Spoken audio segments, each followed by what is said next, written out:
What is up, YouTube, and welcome to this What If Season 1 finale breakdown and review.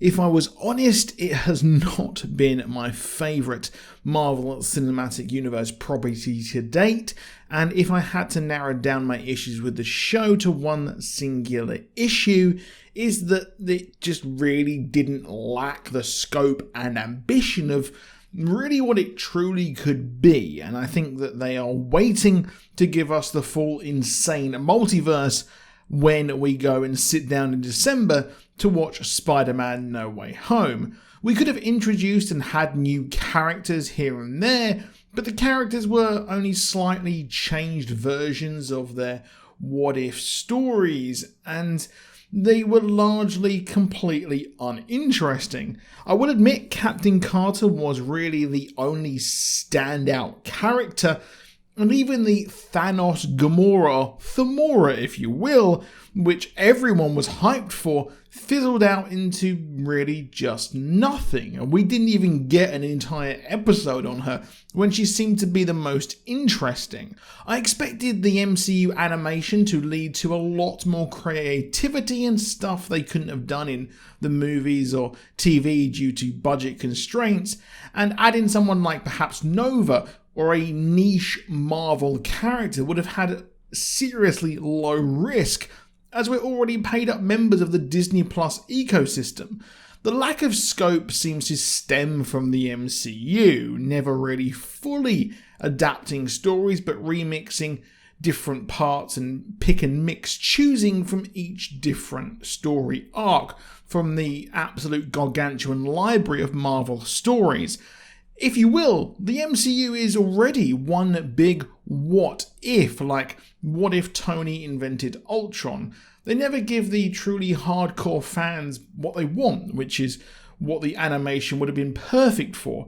Pure experimentation. I mean, just look at Star Wars Visions. It's absolutely insane at how creative that is, even if you don't like it or not. Most of the plot of the whole show is just the actual MCU with bits and pieces change, which, yes, that is what if, but I'm like, okay, well, it's just a thinly veiled retelling of Thanos versus the Avengers, but this time it's the Guardians of the Multiverse. Now, I did enjoy the animation. The actual animation looked stunning.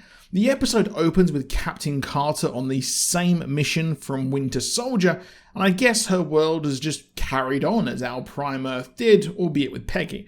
However, she fights the Leaper as she's recruited, which gave me some serious sort of Secret Wars or craziness vibes. While in the comics, the Watcher did reveal himself to the Fantastic Four, here he introduces himself to each Guardian. T'Challa is recruited by the Watcher as he fights over the Dairy Queen to stop Ego, who was absorbing Peter Quill. I did like how these recruitment scenes did actually show how each character's world has progressed and showed the storyline, but as we see here, Gamora didn't really have a lot of kind of time, or if anything. She's recruited on Nidavellir, and I like how the Watcher probably thought, Tony, mate, you've caused so much pain. You can just sit this one out. I think it's like one of the only episodes he didn't die either. It's a nice touch that Tony is in space with the Guardians, as in the comics he did join just before Secret Wars, and many of us did expect him to do that just after the events of Infinity War, as he was stuck in space. However, Thor would go on to join them and be the Guardians of Asgard, or the Asgardians of the Galaxy, or whatever they're going to call themselves. But it's a neat little nod here, and he even has Sakharian markings on his armour, and Gamora is a survivor of Sakhar as well, although I would love to see Robert Downey Jr. as Tony Stark on Sakhar. I'm sure that he would have a good time. Lastly, Thor and Killmonger are recruited as they head to a pub in what I presume here is a pocket reality, and it gives us an insight into just what Doctor Strange is going to do in the actual Spider-Man movie. My problem with these Guardians is that there's absolutely zero chemistry between them. The Avengers were so entertaining as we had the ribbing between Steve and Tony, which was hilarious, but here it wasn't so much. So much of the season was setting up each character, but the actual end was just absolutely rushed. And it's a shame, as I would have loved a two-parter finale to give these characters some time to bond with each other. However, my main gripe with the Avengers has been just this: the team-up movies have no time to breathe. They spend half of the first movie pretty much setting up the Avengers and the Initiative, and by the second one, they're absolutely in disarray and are hardly even together in the third, and don't get me started on Civil War.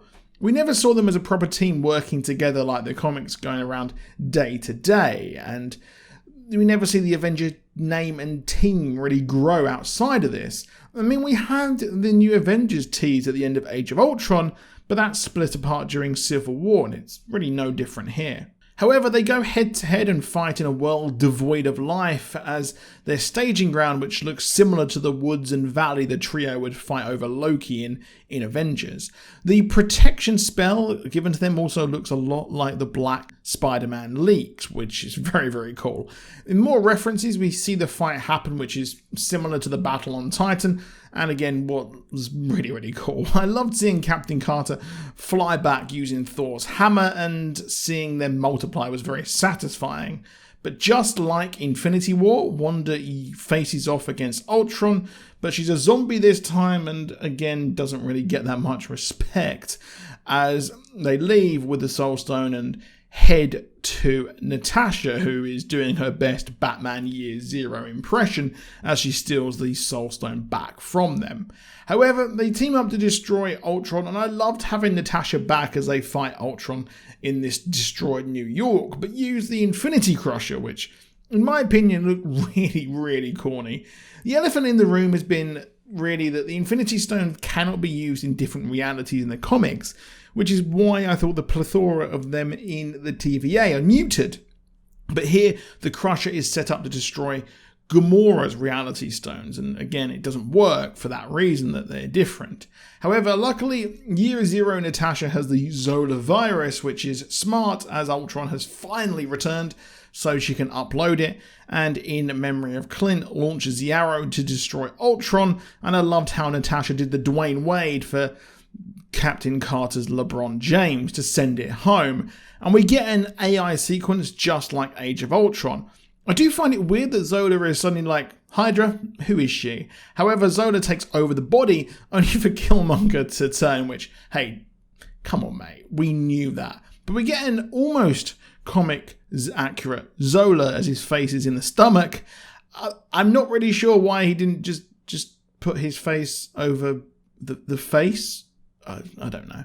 However, those two are locked now in an eternal battle watched over by Kuma Wojak Doctor Strange, which reminded me of the end of Original Sin, where the old Nick Fury became the Unseen, a watcher in UR2's place.